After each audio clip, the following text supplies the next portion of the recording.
Jared Polin, FroKnowsPhoto.com, and this is your Do my hair get flat? Photo News Fix.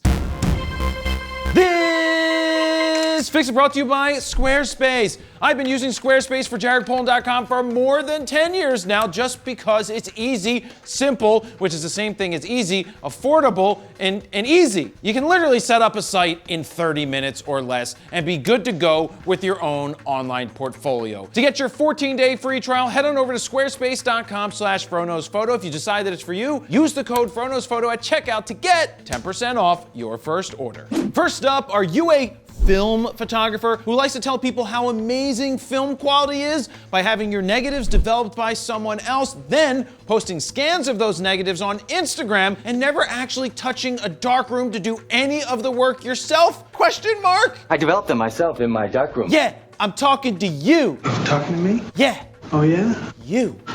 Well, no longer do you have an excuse like, I live in a dorm room, I live at home, I live in my car, because thanks to Ilford, you can now pop up a darkroom anywhere. That sounds like a lot of work. Introducing the Ilford Pop-Up Darkroom. Ilford says the Pop-Up Darkroom is the perfect solution for film photographers who want to print their negatives and otherwise may struggle to convert existing spaces into suitable working darkrooms. I don't know, man. How is this possible? There's so many more empty closets these days. Not that there's anything wrong with That would be perfect for an at-home darkroom. Though this is a much better solution than my attempt at a pop-up darkroom around my desk today. That's not actually a darkroom, it's for me to develop in Lightroom. Skittles, with one click, the external dimensions of the pop-up darkroom clocks in at 7.2 feet or 2.2 meters, has an internal workspace of 4.3 by 4.3 feet or 1.3 by 1.3 meters. That means if you're too tall or too wide, you might have an issue. Though I think it's the perfect size for most people these days, even though Dan might get lost in there, come to think of it.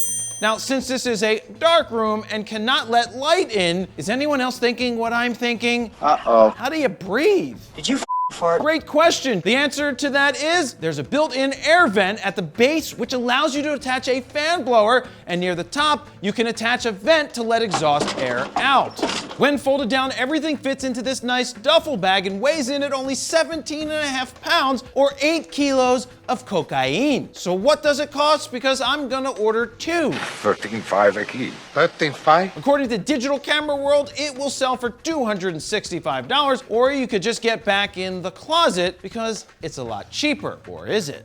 Next up, we have some good news for Sony shooters who've up to this point have had to spend a literal arm and leg on CF Express Type A memory cards for their cameras. I mean, for real, a Sony 160 gig tough card is $400, and if you want to shoot redundant, forget about it. It's like, if my math is correct, $800. That's a lot of lettuce. Thankfully, we have that Sony money truck, which no longer actually brings us money. Instead, it brings CF Express Type A cards because they're like gold.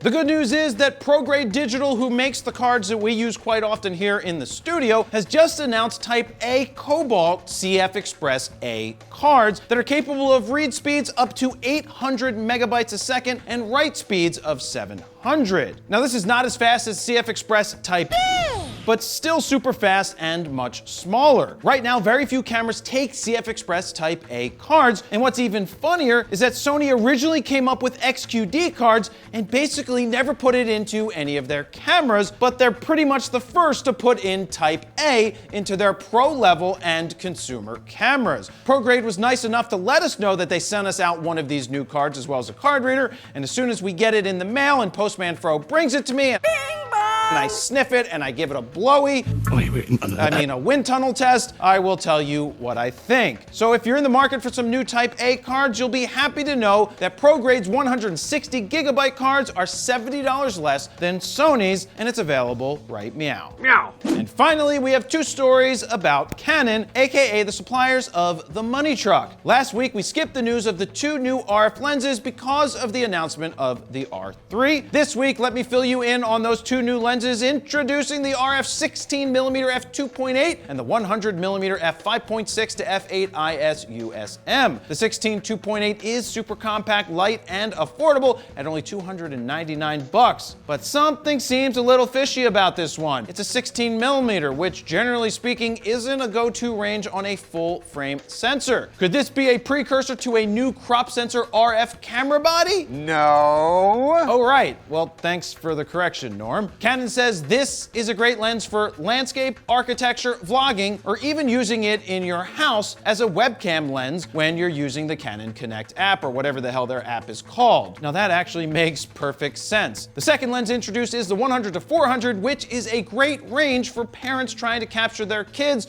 playing sports or for people who want to try and become birders, though the 600 and 800 f11 might be a better choice if that is what they're looking to do. Nonetheless, this is a lightweight lens which can accept teleconverters, by the way. Comes in at only $649, and to put that into perspective, the RF 100-500mm is $2,800. But remember, this thing is an f8 all the way out at $400. Now this isn't going to be the greatest lens since sliced bread, but it's going to do exactly what a hobbyist photographer needs it to do. And last but not least, Canon has issued a statement about the R3 and the two new lenses I just mentioned. This is the statement. We have received more orders than expected for each of the following products, and it will take some time before delivery. We thank you for your many orders and apologize for any inconvenience caused to our customers. Thank you kindly. Look forward for your understanding. That's obviously translated from a different language. Now, are we supposed to believe that? Why can't you just say, due to the ongoing chip shortage, we will be allocating stock on a first-come, first-served basis. We thank you for your patronage. There's that sound again. That's the money truck backing away? I can already see it now. Nikon announces the Z9, and 2 days later, due to so many orders, we won't be able to meet demand. Wow, thanks guys. We get it. There's a chip shortage for everything from cars to computers to dildos to cameras. It doesn't matter. If it takes a chip, you must acquit. What's that supposed to mean? It didn't make any sense. Anyway, just be honest with us. You can't handle the truth. And there you have it. That's your photo news fix this time around. To check out the last fix, go ahead and click on the screen right here. Don't forget to like, share, comment, and subscribe. And that's where I'm going to leave it. Jared Polin, FroKnowsPhoto.com. See ya.